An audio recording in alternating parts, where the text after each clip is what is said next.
अस्सलाम वालेकुम dear students, कैसे हो आप लोग। उम्मीद है कि आप सब लोग बिल्कुल ठीक ठाक हो गए। तो आज की इस वीडियो में इंशाल्लाह हम लोग बात करेंगे कि आप लोगों ने ज़ेब PGPI यानी कि Zulfikar Ali Bhutto post graduate paramedical institute का जो एडमिशन फॉर्म है वो कैसे फ़िल करना है और वो आपको कहाँ से मिलेगा। तो सबसे पहले आप लोगों ने जो है वो गूगल ओपन कर लेना है। यहाँ पर आके आप लोगों ने सर्च करना है ज़ेब PGPI। जस्ट आप लोगों ने ये सर्च करना है। जैसे ही आप लोग इसको सर्च करोगे तो बिल्कुल टॉप पे आपको ये वेबसाइट इनकी शो हो जाएगी। आप लोगों ने सिंपल इस पर क्लिक करना है। अच्छा, जैसे ही आपकी वेबसाइट ओपन हो जाएगी तो इस तरह से आपको एक पॉपअप मिलेगा स्क्रीन पे। तो आप लोग यहाँ पर देख सकते हो अप्लाई करने की लास्ट डेट हमारे पास 20 नवंबर है और यहाँ पे आपको एप्लीकेशन फॉर्म और चालान फॉर्म जो है वो मिल जाएगा। जस्ट सिंपल आप लोगों ने क्या करना है कि यहाँ पे क्लिक करना है। जैसे ही आप लोग यहाँ पर क्लिक करोगे तो आप लोगों के पास इस तरह से कुछ इंटरफेस शो होगा। यहाँ पे आप लोग देखो, ये वही एडवर्टाइजमेंट है जो कि हम लोग पिछली वीडियो में एक्सप्लेन कर चुके थे। अगर आप लोगों ने वो वीडियो नहीं देखी तो आप लोग उसको जाकर देख सकते हो। ये हमारे पास जो है वो एडमिशन फॉर्म है। तो आप लोगों ने इस एडमिशन फॉर्म पे क्लिक करना है और इसको भी डाउनलोड कर लेना है और चालान फॉर्म को भी जो है वो डाउनलोड कर लेना है। डाउनलोड करने के बाद आप लोगों ने इन दोनों फॉर्म्स को प्रिंट करवा लेना है और इसको बाय हैंड जो है वो फिल करना है। तो मैं इस पर क्लिक कर लेता हूँ। तो ये आ गया मेरे पास एडमिशन फॉर्म। ठीक है, इसको आप लोगों ने प्रिंट करवाना है, उसके बाद जो है वो इसको फिल करना स्टार्ट करना है। अब देख लेते हैं कि इसमें उन लोगों ने आपसे क्या क्या चीज़ें पूछी हैं और इसको कैसे फिल करना है। सो फर्स्ट थिंग फर्स्ट, सबसे पहले आप लोगों ने यहाँ पे अपनी पिक्चर जो है वो अटैच करनी है। ठीक है, पासपोर्ट साइज पिक्चर हो आपकी। एक पिक्चर यहाँ पर जो है आप लोगों ने जो है वो पेस्ट करनी है। इसके अलावा 4 पिक्चर्स आप लोगों ने इंटरव्यू के टाइम अपने साथ लेके जानी है। उसके बाद यहाँ पे आप लोगों ने अपने प्रोग्राम्स सेलेक्ट करने हैं। ठीक है, अब प्रोग्राम्स की प्रेफरेंस भी लिखनी है। मैंने पिछली वीडियो में भी आप लोगों को बताया था कि आप लोगों ने प्रेफरेंस वाइज अपने प्रोग्राम जो है वो सिलेक्ट करने हैं। देखो, स्टूडेंट्स ने सोचा था ना कि पहले मेरी कोशिश है कि मेरा एडमिशन जो है वो रेडियोलॉजी में हो जाए। अगर रेडियोलॉजी में ना हुआ तो मैं इस फील्ड में एडमिशन लूँगा, अगर इस फील्ड में भी एडमिशन ना हुआ तो मैं इस फील्ड में एडमिशन लूँगा। तो उस प्रेफरेंस वाइज आप लोगों ने यहाँ पर अपनी फील्ड सेलेक्ट कर लेनी है। मैंने पहले भी आप लोगों से कहा था कि अगर मैं आपकी जगह पे होता तो मुझे सबसे अच्छी फील्ड रेडियोलॉजी लगती है आफ्टर DPT। तो मैं यहाँ पे रेडियोलॉजी में 1 लिख लूँगा। अगर सेकंड पे मुझे रेस्पिरेटरी थेरेपी अच्छी लगती है तो यहाँ पे रेस्पिरेटरी थेरेपी के आगे जो बॉक्स है इसमें मैं 2 लिख लूँगा। उसके बाद BS कार्डियोलॉजी अगर मुझे अच्छी लगती है तो मैं इस पर आगे 3 लिख लूँगा। उसके बाद अगर मुझे एनेस्थीसिया अच्छी लगती है तो मैं यहाँ पर 4 लिख लूँगा। और मुझे सबसे लास्ट पे जो फील्ड अच्छी लगती है BS एमरजेंसी, तो मैं उस पर 5 लिख लूँगा। मतलब आप लोगों ने यहाँ पे अपनी प्रेफरेंस लिखनी है। उसके बाद आप लोगों ने यहाँ पर अपना कोटा सेलेक्ट करना है। यहाँ पर एक फॉर्म के ऊपर आप लोग सिर्फ एक कोटा सेलेक्ट कर सकते हो। अब फॉर एग्जांपल एक स्टूडेंट है, वो डिसेबल भी है और वो ओपन मेरिट पे भी अप्लाई करना चाहता है। तो आप लोग 2 फॉर्म्स लोगे। एक फॉर्म के ऊपर आप लोगों ने सिर्फ ओपन मेरिट सेलेक्ट करना है। दूसरा फॉर्म लोगे, उसको एज इट इज़ फिल करोगे, लेकिन उसमें आपने डिसेबल को टिक करना है। मेरे कहने का मतलब ये है कि एक फॉर्म के ऊपर आप लोग ये जो कैटेगरीज मेंशन है, ओपन मेरिट, ठीक है, इन सर्विस वाले, डिसेबल, माइनॉरिटी या PHSA के एम्प्लॉयज़ जो हैं उनके स्टूडेंट, उनके बेटे, अगर आप लोगों ने एक से ज़्यादा कैटेगरी सेलेक्ट करनी है तो आप लोगों को हर कैटेगरी के लिए सेपरेट फॉर्म फिल करना पड़ेगा और सेपरेट 1000 रुपीज़ भी जो है वो सबमिट करने पड़ेंगे। अगर एक स्टूडेंट सिर्फ ओपन मेरिट के लिए अप्लाई करना चाहता है तो वो सिर्फ ओपन मेरिट पे टिक करेगा, बस 1000 रुपीज़ में इन 5 प्रोग्राम्स के लिए अप्लाई कर लेगा। लेकिन अगर कोई स्टूडेंट चाहता है कि वो ओपन मेरिट के साथ साथ किसी दूसरे कोटा के लिए भी अप्लाई करना चाहता है तो फिर वो 2 फॉर्म्स जो है वो सबमिट करेगा। Forms as it is fill करेगा, लेकिन यहाँ पर अपने कोटा को चेंज करता जाएगा। ठीक है, और सेपरेटली हर फॉर्म के लिए आप लोगों ने 1000 रुपीज़ जो है वो सबमिट फिर करने होंगे। आई थिंक आपको मेरी बात समझ आ गई होगी। अगर नहीं आई तो मैं दोबारा से समराइज़ कर लेता हूँ। मेरे कहने का मतलब ये है कि आप लोग एक फॉर्म पे सिर्फ एक कैटेगरी सेलेक्ट कर सकते हो। एक फॉर्म पे आप लोग मल्टीपल कैटेगरीज सेलेक्ट नहीं कर सकते। मल्टीपल फील्ड्स आप सेलेक्ट कर सकते हो, लेकिन मल्टीपल कैटेगरीज जो कोटाज हैं डिफरेंट, ये सिलेक्ट नहीं कर सकते। तो अगर आप भी एक से ज़्यादा कोटाज के लिए अप्लाई करना चाहते हो तो आपको जो है वो उतने ही फॉर्म फिल करने पड़ेंगे। ठीक है, और हर फॉर्म के साथ आपने जो है वो सेपरेट 1000 रुपीज़ जो है वो सबमिट करनी होगी। और जो आगे जाकर डॉक्यूमेंट्स बताऊंगा वो भी आप लोगों ने हर फॉर्म के साथ फिर अटैच करने होंगे। उसके बाद यहाँ पर आप लोगों ने अपनी पर्सनल इन्फॉर्मेशन जो है वो पुट करनी है और ये इन्फॉर्मेशन आप लोगों ने ब्लॉक लेटर्स में लिखनी है, मतलब कैपिटल लेटर्स में लिखनी है।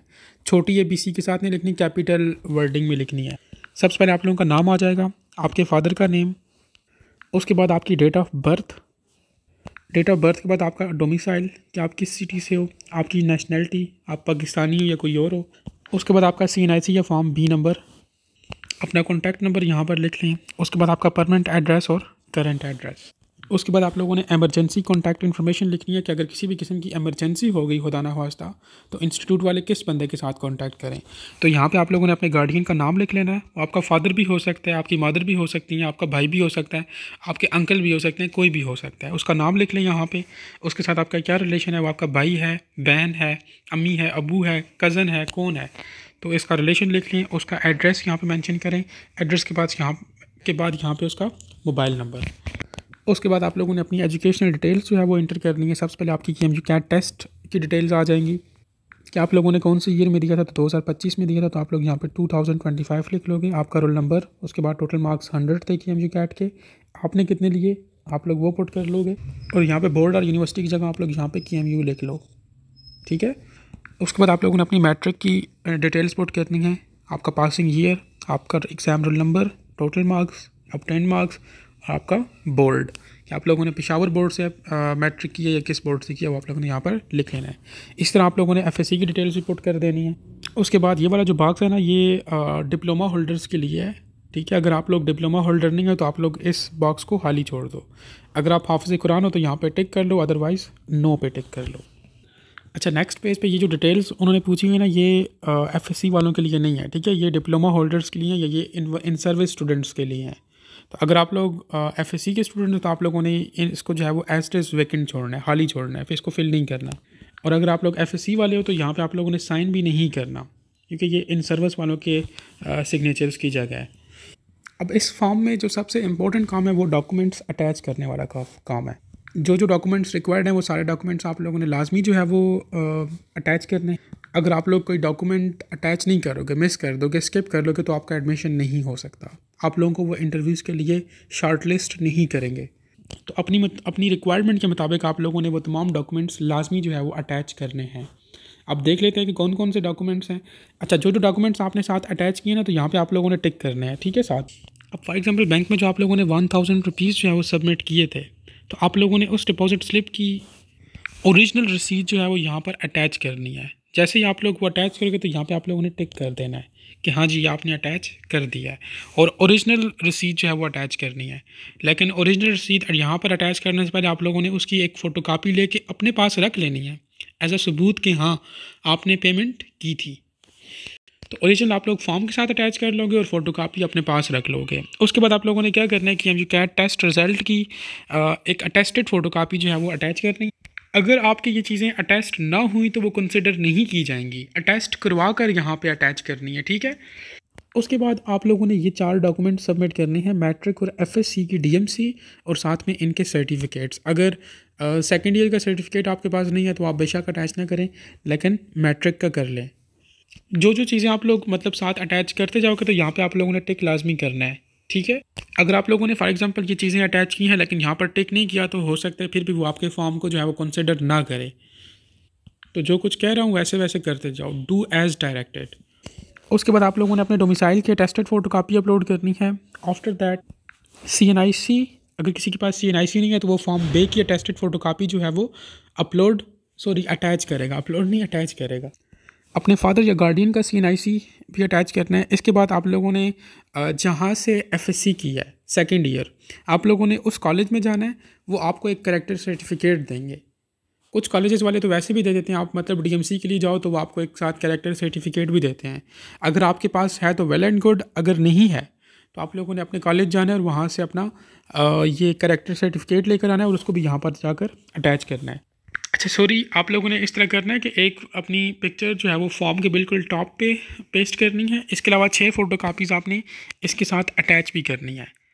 मैं पहले 4 का समझ रहा था लेकिन 6 फ़ोटोकॉपीज़ आप लोगों ने अपनी फ़ोटोज़ की जो है वो इसके साथ लाजमी जो है वो अटैच करनी है। और उनका जो बैकग्राउंड हो वो ब्लू होना चाहिए। तो कोई स्टूडेंट ये क्वेश्चन ना करे कि वाइट बैकग्राउंड चल जाएगा, ब्लैक चल जाएगा। भाई अगर उन लोगों ने मेंशन कर दिया है ब्लू तो बस फिर ब्लू ही है, फिर इसके बाद कोई क्वेश्चन बनता नहीं है मेरे ख्याल से। अगर यहाँ पर वो ब्लू मेंशन ना करते फिर हम लोग कह सकते थे कि हाँ यार चलो आपकी मर्ज़ी, आप किसी भी बैकग्राउंड की पिक्चर लेके चले जाओ।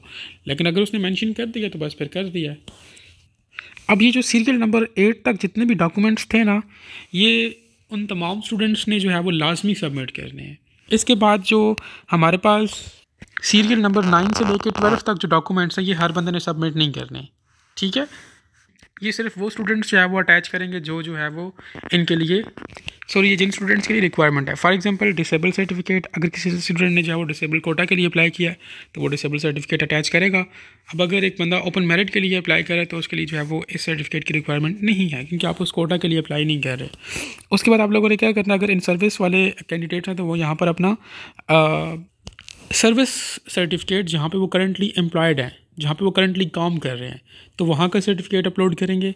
आफ्टर दैट अगर किसी स्टूडेंट ने जो है वो PHS से एम्प्लॉयज़ के कोटा पर अप्लाई कर रहे हैं तो वो उनका सर्टिफिकेट यहाँ पर अपलोड करेगा। और अगर कोई स्टूडेंट हाफिज़ कुरान है तो वो यहाँ पर अपना हाफिज़ कुरान सर्टिफिकेट भी अटैच करेगा।